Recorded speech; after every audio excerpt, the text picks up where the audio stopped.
welcome to Catherine's Garden and Home, where we grow together.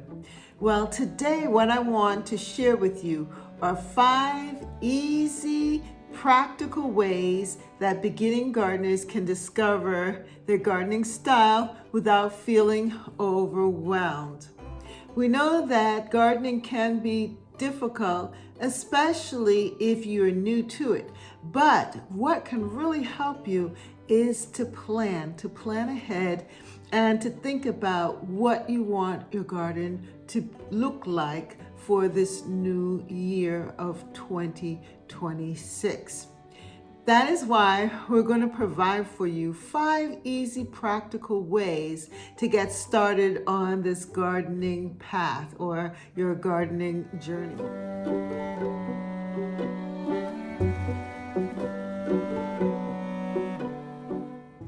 And the first thing you want to do is to observe what you're naturally drawn to.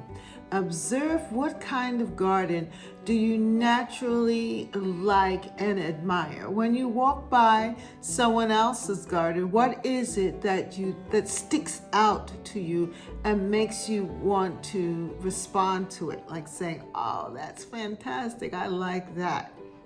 So this is what you must do. Start to pay attention to gardens, to plants and colors that catch your eye, whether in the other neighborhoods, in magazines, in social media, or in public gardens.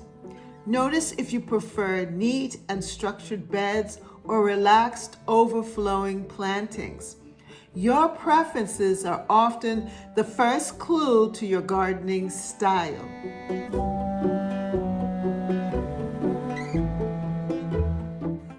Number 2, start small and experiment.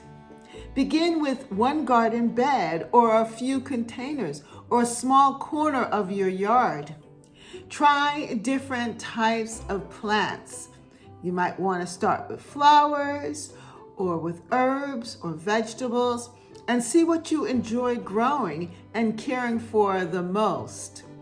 Experimentation helps you learn what fits your lifestyle and energy level. For some, flower gardening is what would keep their interest because they love flowers. They love the smell, the aroma, the shape, the colors. And some, the herbs. They may love lavender or chamomile or lemon balm.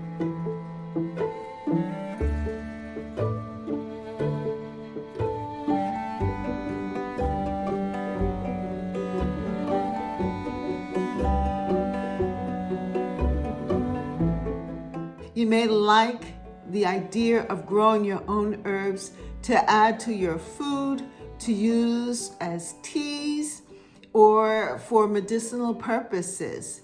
So that might be what inspires you to want to grow a garden.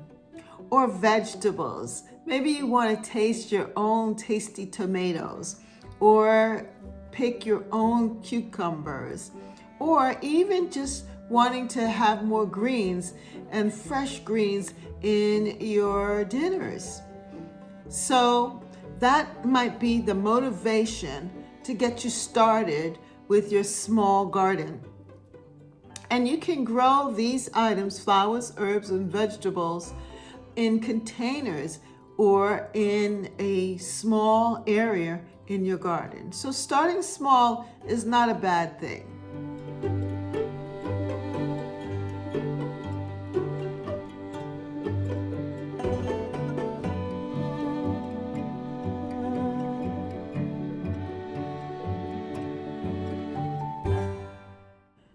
Number 3, notice how much time you enjoy spending in the garden. When you are in someone else's garden, do you enjoy walking around and looking at the flowers and observing different things? In your own yard, are you interested in just finding out what's happening in your own garden? So notice how much time you enjoy spending in the garden.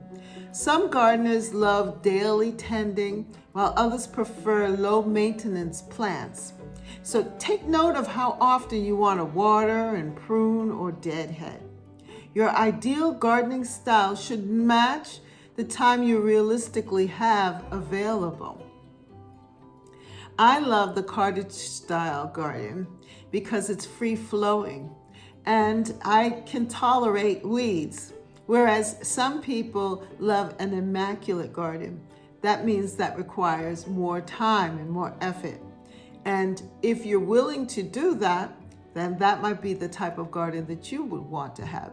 But if you like a free-flowing, naturalistic style garden, then that might be what you will be looking for, and the types of plants that accommodate that style, like cottage plants, daisies and bachelor buttons, and free-flowing plants that can help you with that type of garden design.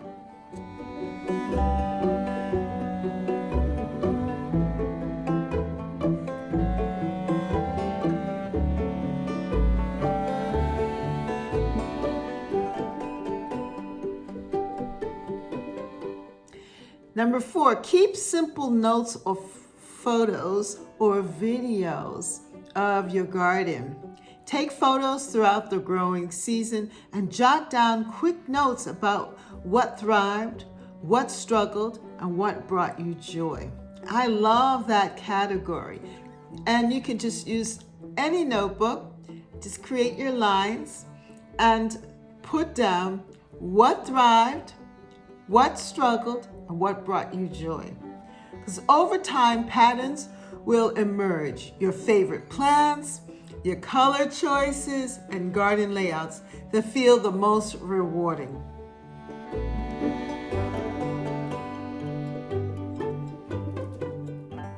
Number 5, learn from each growing season.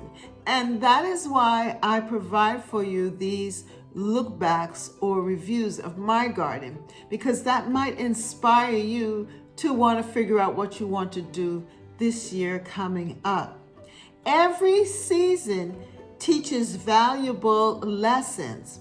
Reflecting on what worked well and what did not can help you to adjust appropriately. And especially now while we're approaching this new season, when you go into the big box stores or when you're looking through the catalogs, you know what you want. You're being intentional in your garden style.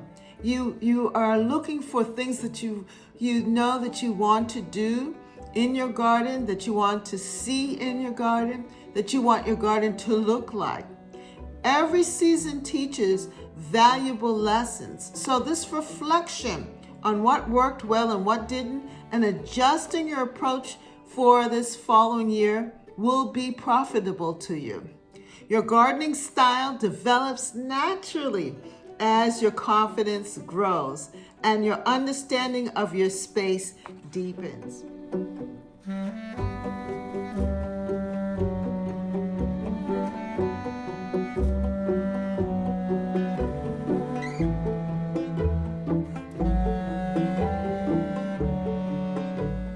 So now is the time to really start to look back. Look at your own photos, look at your own videos, and see what happened in your garden. What attracted you to even take that particular picture? What did you share with your friends? What did you let them know happened in your garden that particular day? And why did that excite you? And how can you recreate that experience over and over again throughout the gardening season?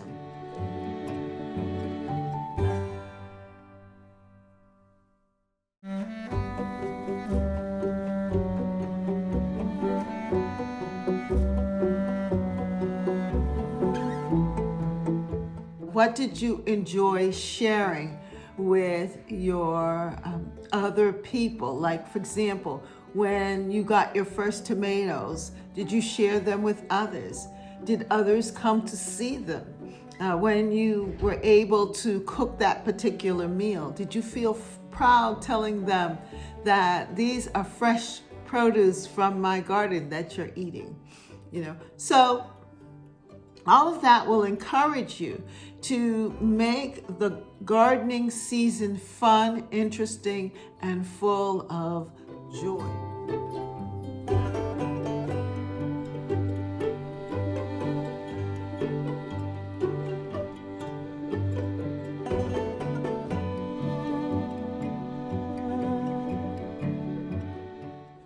Your gardening style isn't something you choose all at once. Your gardening style is something that evolves, and mine has definitely evolved over time because I've been gardening for a while. And it's something you discover each and every season by season, as you grow alongside your garden.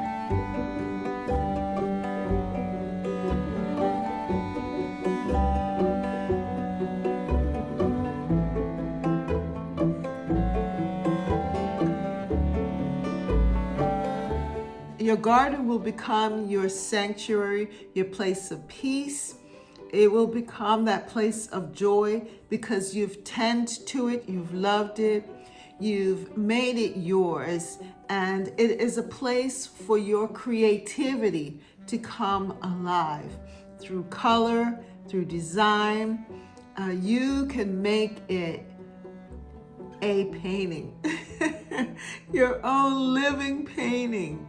Yes, and receive a lot of joy from it, especially if you take pictures of it as each season passes, and you're able to look back and see the changes. It will fill you with a lot of joy, and also it will bring joy to others. They'll start to see what you see as well.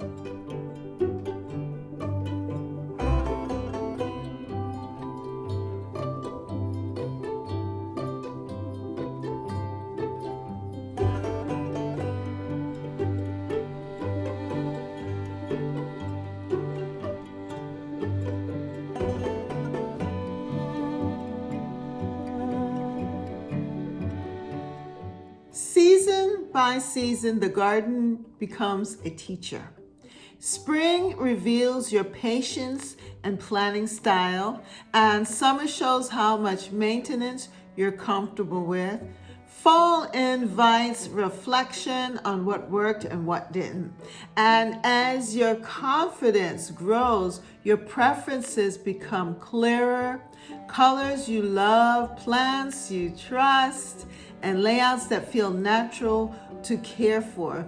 And in this way, gardening style, your unique gardening style, is not fixed. It's not a fixed decision, but it's a relationship. It's shaped over time as you grow alongside your garden. You learn to work with nature instead of forcing it.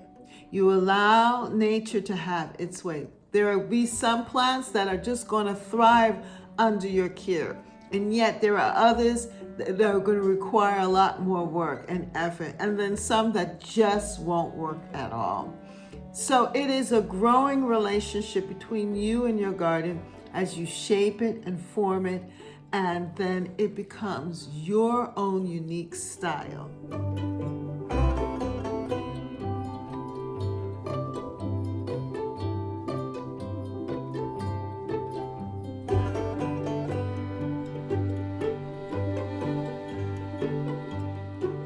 Gardening style isn't something you choose all at once, because a garden is a living, changing space. And I think most people don't realize that your garden changes. It has a mind of its own as well, and it plays with you. You don't just dominate it, but it also contributes to what it wants to look like. And sometimes people want it to look a specific way all of the time, but it's not going to be like that. Unless you got plastic plants, that's the only way that it's going to look the same way. every single day. But if it's a living plant, it's going to evolve and change as the gardening season changes.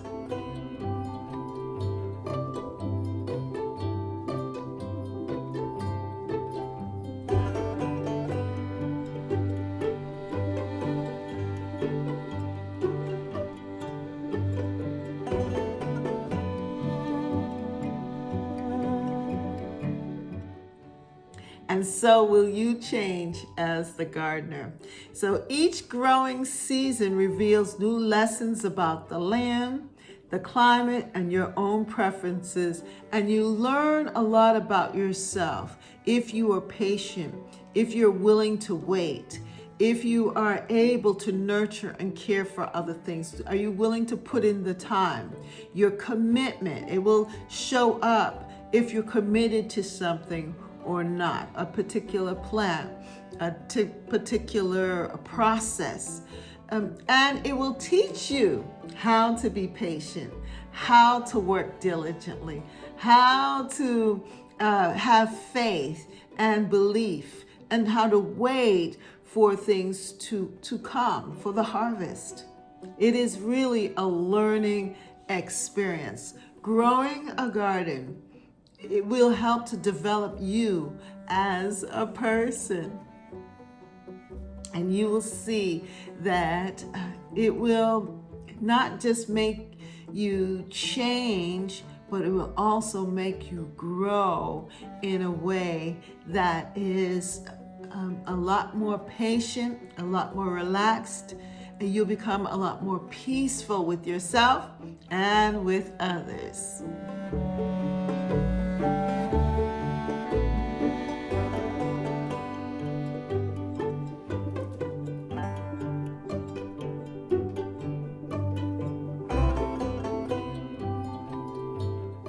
Yeah, that's what the garden will provide for you.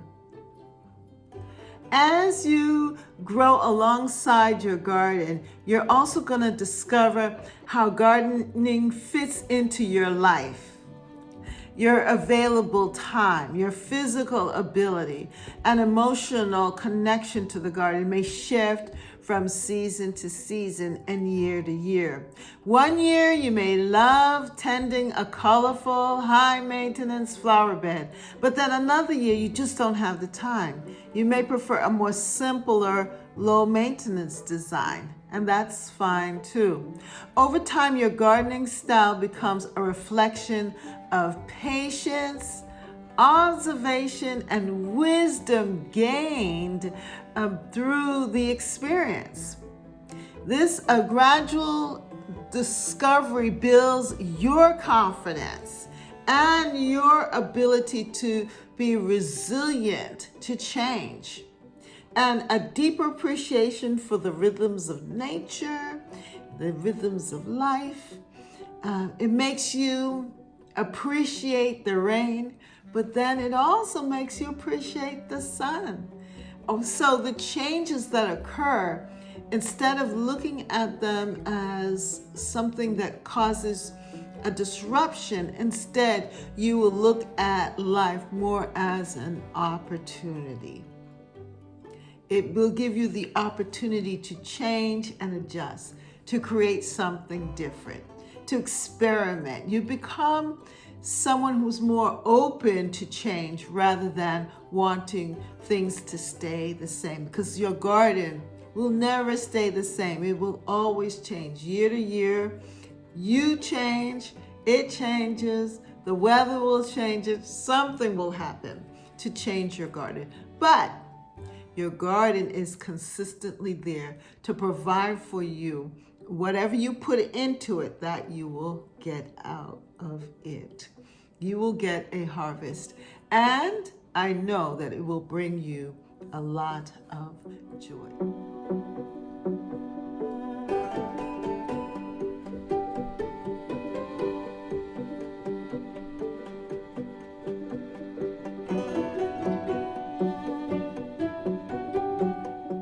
So to recap what we have learned about 5 easy, practical ways beginning gardeners can discover their gardening style, without feeling overwhelmed? Number one, observe what you're naturally drawn to. Number two, start small and experiment. Number three, notice how much time you enjoy spending in the garden. Number four, keep simple notes and photos. Number five, learn from each growing season. Well, I hope that you enjoyed this video and that it will inspire you to get started on planning, and that you will look back on what you did before if you haven't, or when you go into the big box stores, it will help you to become a little bit more observant of what is offered you, the different colors and what you're drawn to, and that it will excite you to start your garden for 2026. Thank you for watching, and see you next time right here at Catherine's Garden and Home, where we grow, grow, grow, grow together. Have a great day, everybody. Bye.